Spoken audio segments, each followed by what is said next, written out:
And we are pleased to be joined now on CBS Sports HQ by Najee Harris, who expects his name to be called, or at least hopes for his name to be called next month in the first round of the NFL draft. Najee, I mean, you had such an incredible college career. What an experience. You won 2 national titles, couple SEC titles. You played in the Sugar Bowl, the Orange Bowl, the Rose Bowl. What's the coolest piece of memorabilia that you got at Alabama? The coolest piece of memorabilia? Maybe, oh, for sure, hands down, my freshman year, when all the freshmen came in there and won the national championship against Georgia. And it was the 2017 class that saved the day. So that was for sure probably one of the best pieces I'll remember for a long time. That's awesome. Looks like you just got done working out, preparing for the NFL draft.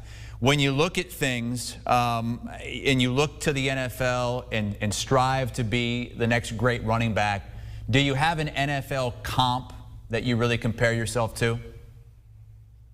I mean, like, I try to, like, a comp, I don't know if I'll have one for sure. I mean, like, I know that, we all want to compare somebody to somebody, to try to get, I guess, of how that person will be in the league. But, I feel like my game is so different. And, like, I feel like I have a mixture of everybody, a lot of people, not just one person.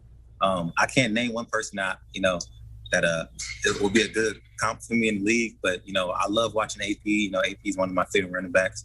I told him that myself, too. But, like I said, there's so many things that, like, I think I provide to the table that, like, I really can't just name one person in the league, really. Of course, everybody wants to say the Derrick Henry and all that stuff, but, I feel like we're just two different guys, really. But, that's, I guess that's really it. What did you think when you heard Derrick Henry say, this guy, Najee, is a first-round pick? Yeah, I mean, Derrick's my guy, but, like, just for him to put that out there, because, obviously the name he has in the league, and how much weight he holds over there in the league, and how much name how much his name is big in the league. It means a lot. But just the aspect of people saying that, the running back position is devalued. I feel like, not every running back is the same, and there is some, running backs that do deserve to be in that round. And I feel like, Derrick sees that, and not me, but just, Travis too over there at Clemson, and whoever people think should be in the first round. So, I don't feel like the running back position is a dying position. I feel like that is a big need, especially in the league now, because how much things changed, of course, and, like, how a running back needs to be good in all 3 aspects of the passing game, the running game, and the pass blocking game. And if a running back provides all 3 of those, I think, 100% sure that they deserve to be, picked as high as they can. Hey, you've been talking about how you're unique because you can kind of do a little bit of everything. What do you think you do best? Man, so obviously, I'm a bigger back, so, running between the tackles wouldn't be as hard for me. But I feel like me and my pass game, man, I feel like these people just don't really give me enough credit for that for some odd reason. I don't know why. Like, it's kind of crazy by now to keep seeing that. He's just, he's not really an every down back. He's not a threat to pass game. I'm just, like, blown away. Like, wow, like, what more else do y'all want to see? But, just me going out there and having one-on-ones with linebackers, I feel like it works out in my advantage. So me in the pass game, I feel like, needs to get shed a little bit more light on, but it's all right. Yeah, you were great in the passing game, in the national championship game. I appreciate that, man. Maybe you should tell us some of the people who writing a little scouting things about that. What did you do to celebrate the national championship? I mean, I know you can't do too much because you've got the draft coming up, but were you able to unwind a little bit after your college career when you finish on top like that? So the championship game was probably like a Monday, I think. Man, right after that, we stayed one more night in Miami. I went back to Tuscaloosa and head back to Texas to start training. So no, I didn't really celebrate. I actually came here to get some treatment for like a couple weeks and then started training. I'm gonna celebrate later, maybe like when I do done my combine and my pro day and all that stuff. Then I might take like a little couple days and then get right back to it. You know what I'm saying? Yeah, you deserve it, man. I mean, look, we're talking to you right now. It looks like you just got done working out. I mean, what is it like on a daily basis for you preparing for the biggest moment of your career?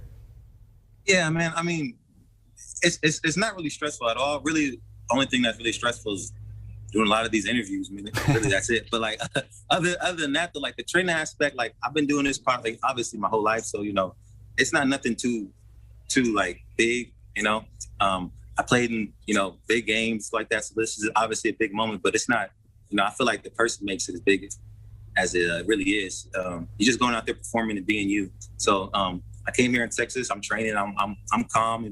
I'm ready for whatever for the combine. I'm excited too. I can't wait to be there and show what I can do in front of the scouts and just hopefully get picked as high as I can. And whatever happens in the upcoming draft. You say some of the hardest thing are the interviews, but we love talking to you because you're so real. You're yourself. You've got an outgoing personality. Where do you get that from? Where do you get your personality from? Man, bro, like my personality is me. I'm from the Bay Area, so like I feel like a way to talk out there is you got to be like realistic with yourself and then just realistic with other people because I feel like especially when we're at this level in college and the NFL, like a lot of people plays like they're just not being themselves in a way. They're just like playing a role that what other people want them to be like, and that's not realistic. That's not like showing the younger people looking up to you to like, listen, man, it's all right to be yourself, even if like the people out there don't like me. Like I'm being myself. Like if y'all don't like me for being myself, then it is what it is. But if I stay true to myself and true to other people, then you can like me or not, but I'm true though. I'm gonna be honest with y'all as much as I can in an interview or whatever. I'm not gonna beat around the bush. So I feel like we all should do that though, to give especially the fans more of a realistic thing, not like a edited answer. That people want to that they're used to hearing, I guess, like that. So just be me. You know what I'm saying? Be yourself. Look, your former teammate Tua Tagovailoa must like being around you because he said that he wants the Dolphins to take you with one of their first-round picks. What would you think about reuniting? Tua. So if anybody know my personality, it is Tua for sure because he was my roommate. But yeah, Tua's my guy. Like I said, we was roommates for the first couple of years. After the national championship, I remember how excited he was, and coming back in the room and talking about all of it. He's talking about his plays and all the stuff he did. I was proud of him. What I'm saying, because we came in together, and like I said, for the 2017 class to come in there and perform the way we did, it was a good thing to see. But me reuniting with Tua, I don't make the decisions. So I mean, like I said, the only thing I can do is handle. You might hear Tua say this too, but we can only handle what we can control, and I can control me training at a combine, but I can't control where I get picked at the end of the day. I'm gonna let you play the role of a draft scout for a second. You were roommates with Tua. You caught so many passes from Mac Jones, won a national championship with him. How would you compare those two quarterbacks? Oh yeah, I play with both of them. It depends on what side you're throwing it on. Throwing on the left, Tua's left-handed. Hey, throwing on the right, Mac Jones right-handed. I don't know. Listen, as long as they hand me off the ball, then I'm happy or whatever. You know what I'm saying? But for a quarterback aspect, like I really don't know. I really don't get into that stuff. They're both good players, exceptional quarterbacks, especially me seeing Mac, the way he came from, obviously playing behind Jalen and Tua and getting his opportunity and exceeding expectations, what he did, and, even doing better than we all expected, and then obviously to see Tua come in there and go on a national championship freshman year, perform the way he performed and did what he did all the years he was there. It's two exceptional athletes that, any team that picks them should be happy at the end of the day because they're going to get the best of both worlds, So really, I don't really know how to answer that part other than like they're both exceptional athletes. Najee, we appreciate you spending some time with us as you get ready for the draft. One more question for you. What do you think it's going to be like? I know it's kind of still up in the air what the NFL is going to do for the draft, but how do you expect this all to go down next month? Next month on the combine or the draft with the combine, the draft, everything. It's kind of up in the air with COVID. What do you think it's going to be like when you envision it? Man, I feel like it's going to be very quiet. A little bit of people at our combine for sure. It's going to be like a couple of pro scouts there, and not a lot of guys. And just I think our media, Alabama's media people. So I feel like it's going to be a straight in and out thing there because they don't want, obviously people be around each other for that long. The combine thing, I do not know. I don't even know where I'm going to be at, to be honest. Are they having the thing the draft day, like in wherever it's at? Yeah, I was hoping that you were going to be able to tell us because you're the one that's going to hear your name called. We don't know yet. No, my guess is it's going to be a lot like last season.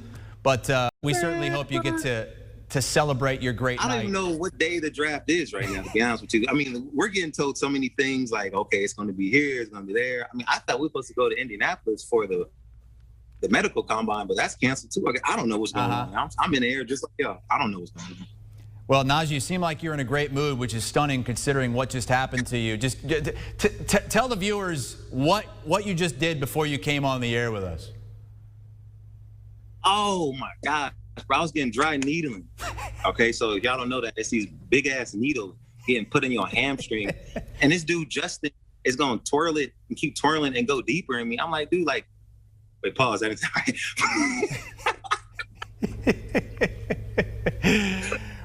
Hey, what you guys go through, you know, we think it's all just fun and games, but what you go through is incredible, and we certainly wish you the best, Najee. Looking forward to following your journey up to the NFL draft. Thanks for having me, man. Najee Harris, the great running back for the Alabama Crimson Tide, who is going to help some NFL team out next season.